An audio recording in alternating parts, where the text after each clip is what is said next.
Yo, what's going on, guys? It's your boy. Welcome back to another video. So today I'm going to be keeping it light, going to be keeping it simple. I just watched Antman and the Wasp: Quantumania. Personally, I think it was a very, very good movie. I do want to just go ahead and say this.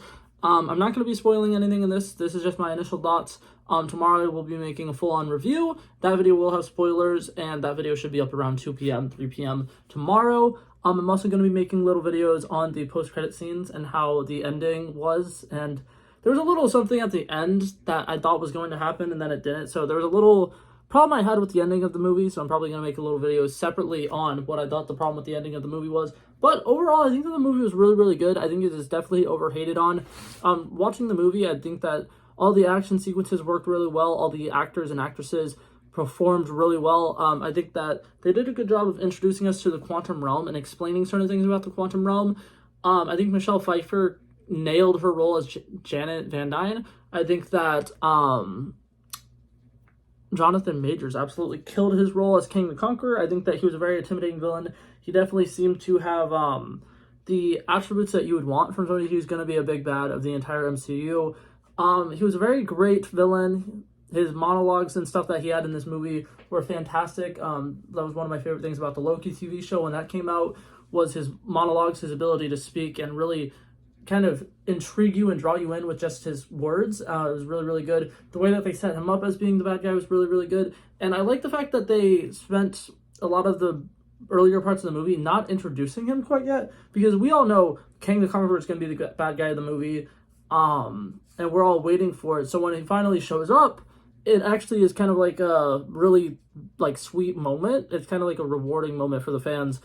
I know a lot of people probably are annoyed because not gonna spoil anything, but I feel like the first act goes by, King's not really in it at all. The second act goes by, King's in it towards the end.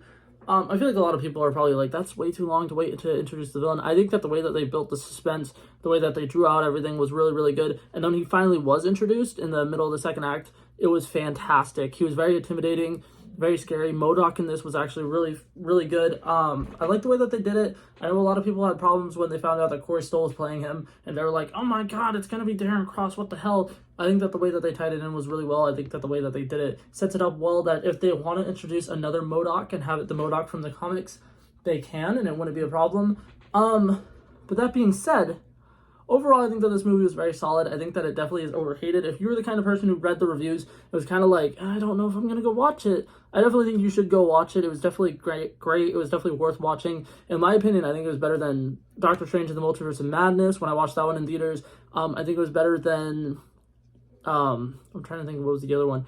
Thor: Love and Thunder. It's definitely way better than Thor: Love and Thunder. I definitely think that this is a movie worth seeing in theaters, and I think that all the action sequences and everything that was happening in it was fantastic. I definitely would recommend going and seeing it in IMAX.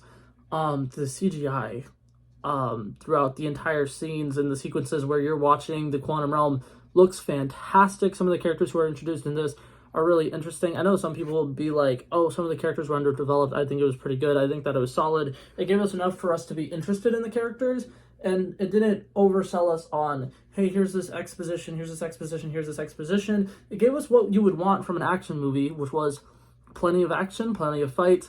And it really does a good job of engaging the audience and kind of keeping your focus all throughout the movie. Personally, I think it was really good.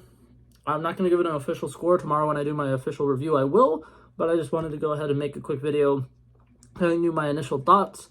I really had to tiptoe because I didn't want to spoil anything, but I thought it was great, and I definitely would recommend watching it in theaters if you guys get the opportunity to.